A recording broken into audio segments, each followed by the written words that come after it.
Yo, what is up guys, and welcome to the LBA Season 6 Shadow Valley Murkrows draft analysis. Now for this draft, it's definitely going to be one of the most stacked drafts all around in LBA League history. That for two main reasons. First, the league as a whole is a lot more experienced. Three of the four rookies or newcomers are people that have already been in leagues that I'm sure of. And two of those are former LBA members that did very well when they were in the league in Av and Grail. And also, there's only 12 teams per draft, so that means that there's going to be a lot of room to get things where you definitely should not be getting them. So definitely expect that every draft you see is going to have a lot of very good Pokemon, and of course my team is no exception. Obviously, I've implemented myself or established myself as a very good drafter. I always seem to draft pretty damn good teams right off the bat, and I've also learned from my mistakes. I know what not to do in a draft, mainly being don't draft all offense. Make sure to get bulk and make sure to get good synergy, and go for a couple mons to build around that you just want to use. And basically, what I was thinking for round one is I either wanted to get Manaphy or Excadrill, and the only other mon that I was certain that I wanted in this draft was Amoonguss, because Amoonguss goes where I go. I always have Amoonguss, so basically it was one of those two, round one and Amoonguss at some point. So going into this draft, I was 4th pick, and that means I got the 4th pick on the first one and then the 9th pick on the wheel back around.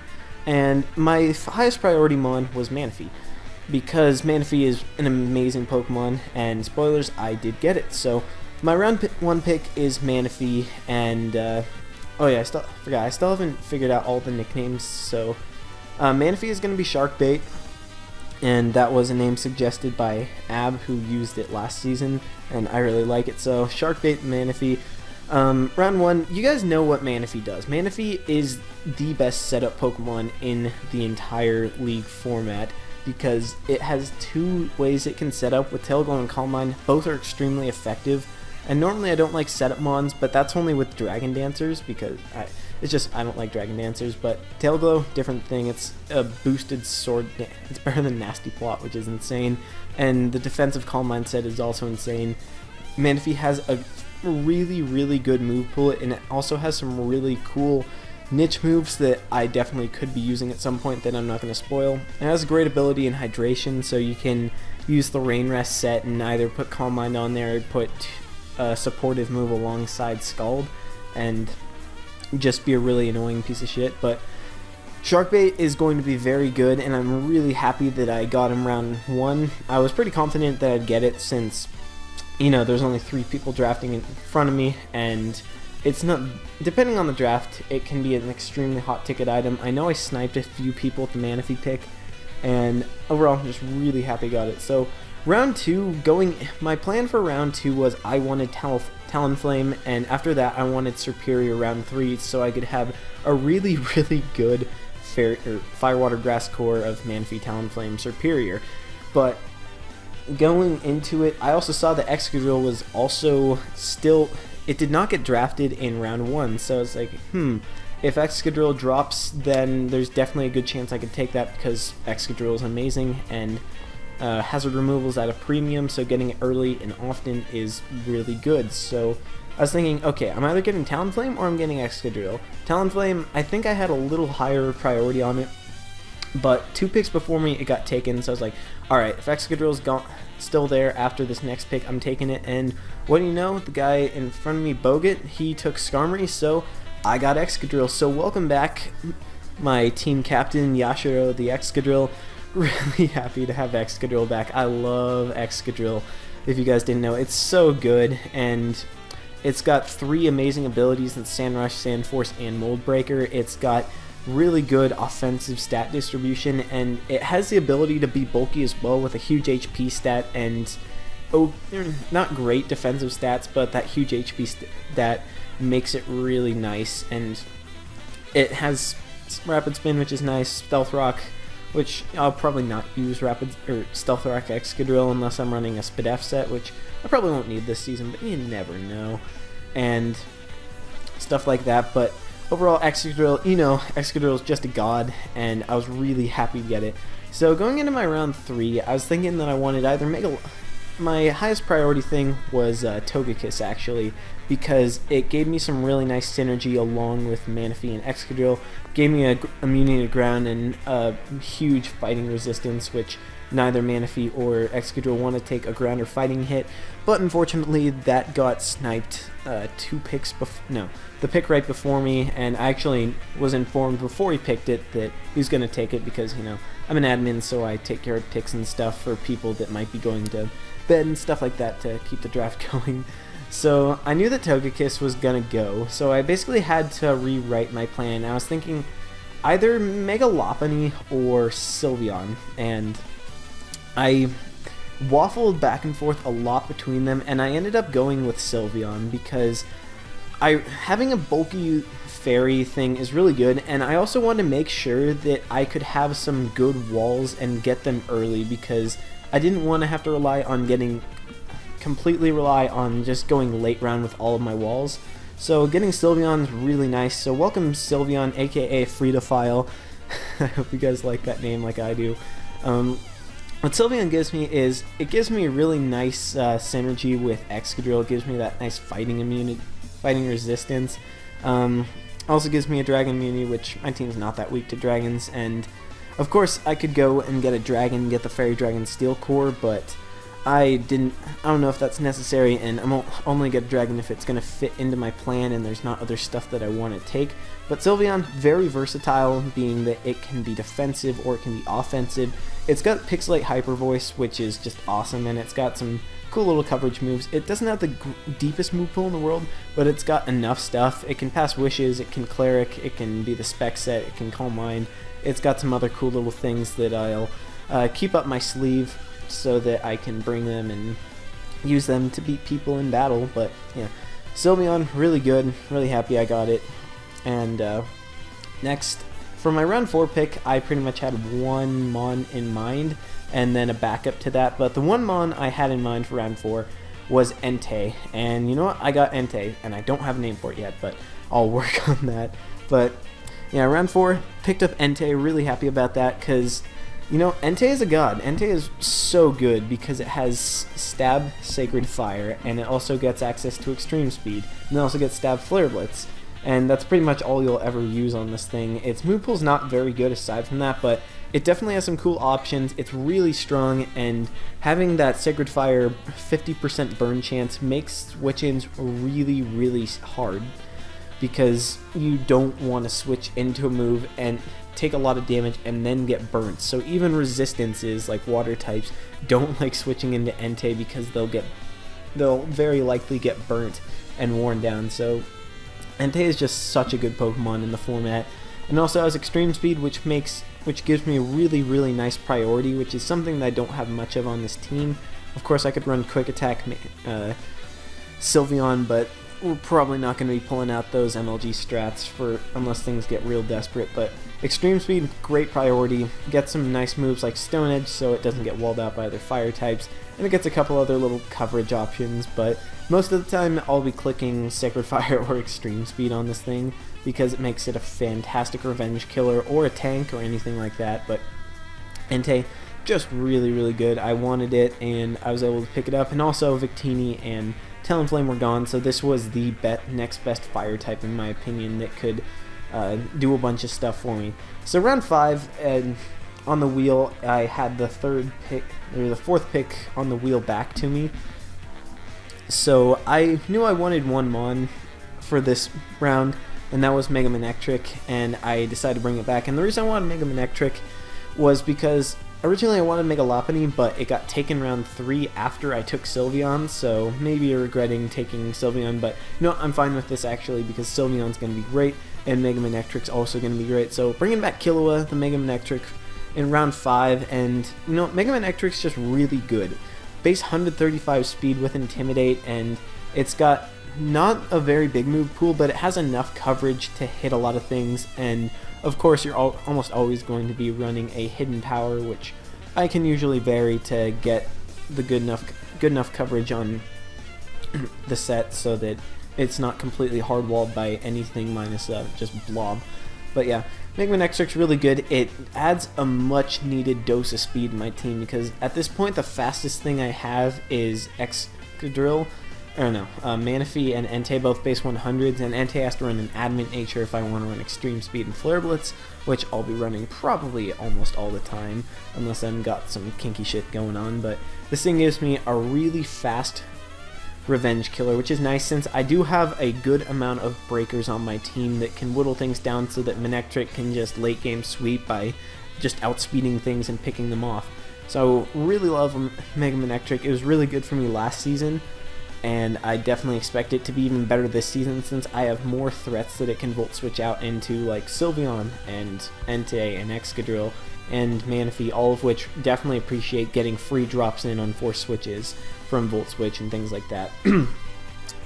But yeah, Mega Man X-Trick, really good. Really glad to have Killua back. And round 6, I knew it was time to get the base Lord back, so I went with Amoonguss round 6.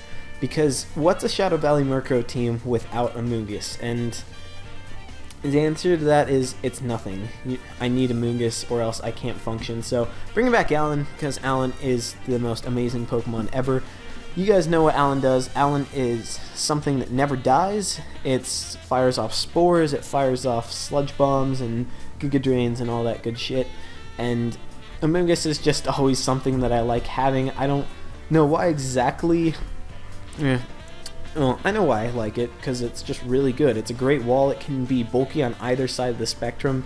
You can put some you can make it offensive and make it a tank with an Assault Vest, or even run Life Orb, which I haven't done before, but you never know. But yeah, Amoonguss is just so good. It's such a good bulky pivot thing for this kind of team, and I'm definitely feeling like I can get more support for it, and just any team with Amoonguss is instantly better, and this also completes a Firewater Grass Scourge. Isn't a huge deal, but it's kind of just a cool thing to see with Manaphy and Entei and now Amoonguss. So yeah, that's that. Amoonguss, just really good. And going into round 7, I'm looking at these last 4 picks with round 7, round 8, 9, and 10, and I've got a lot of power on my team, and I need to start just filling some niches. I definitely need Stealth Rockers, because my only Stealth Rocker at this point is Excadrill. I really want Spikes. I want something that can reliably get up Spikes, since I have a ton of Pokemon that can force switch-ins with just their sheer amount of power and versatility. So I definitely know I wanted that. I wanted another good, reliable hazard remover, because relying on Excadrill to spin every week is not the best option. It's good sometimes, but if I'm using something like a Scarf Set, I don't want to be using Rapid Spin or locking myself into Rapid Spin, because it wastes all of your momentum, unless of course you're killing a Mega Aggron with it, which then is the best play in the world. So I knew I wanted some Stealth Rockers, I wanted a Spiker, and I wanted a Defogger or another Spinner, but at this point all the good spinners, the only 2 good spinners really, in Excadrill and Starmie were long taken, and I have Excadrill.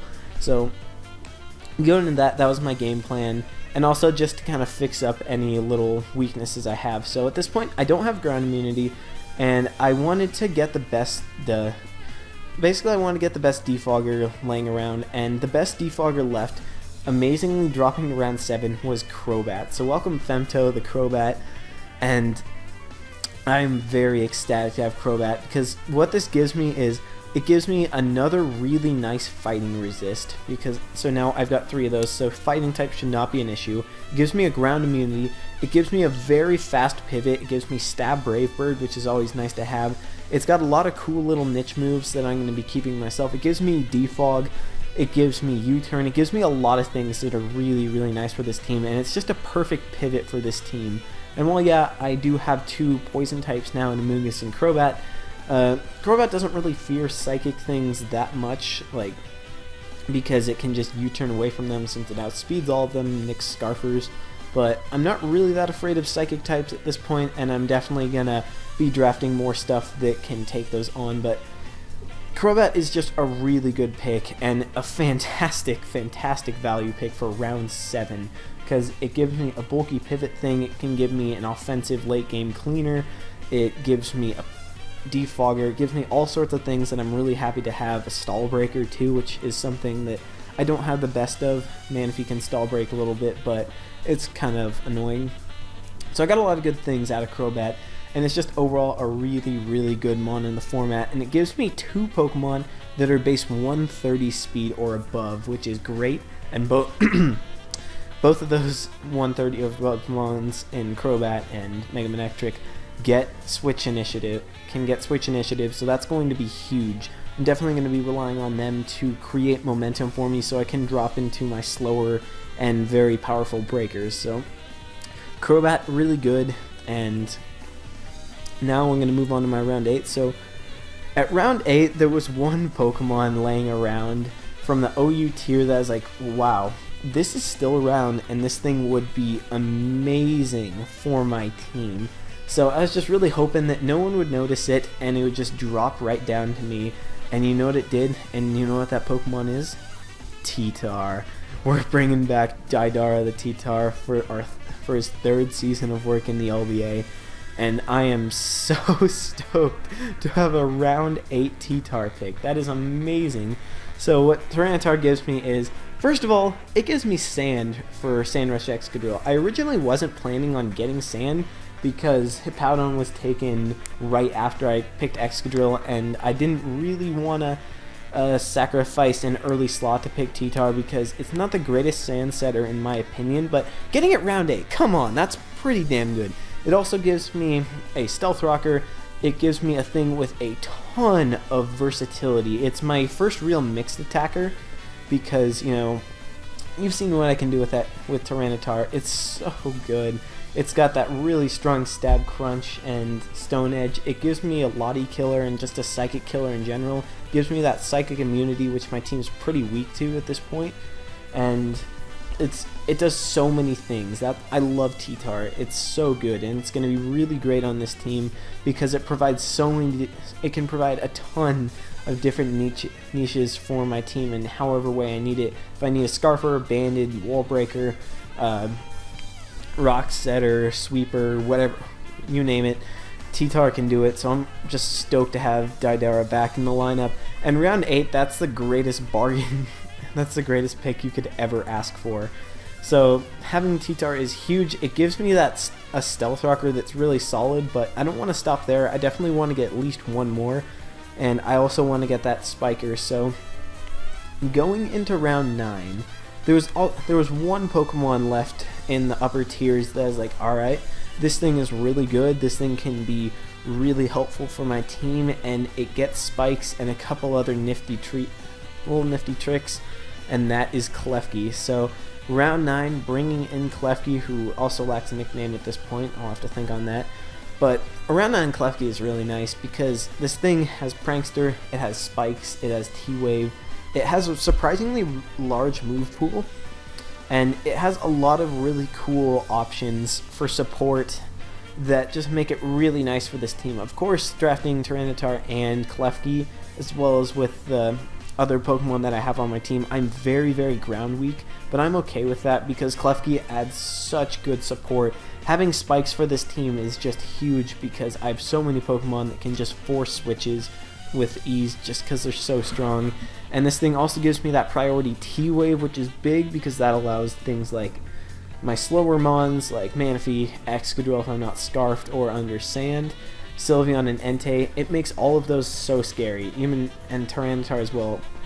The Thunder Wave support's going to be real. It's going to be really nice, and having those spikes is one of the main reasons. So now I've got Spikes and Sand, which can definitely chip away at the opponent's health, and with my strong breakers that I have, it's going to be really easy to break down teams a lot faster than normal. So I'm really happy to have Klefki, as it just added so much to my team. It also gives me another resistance to Psychic. It gives me a second Dragon immunity, so now I've got 2 Fairies, which not too bad. My team's a little weak to Steel, not really, never mind. Forget what I said, but Yeah, it definitely opens my team up a little bit to ground because two of my bulkier mons, Antitar and Klefki now, are ground weak, but that's definitely something that I can manage, given that I have the best ground spammer in the game, in my opinion, in Excadrill. And with my last pick, I definitely wanted to alleviate any worry about ground types running over my team.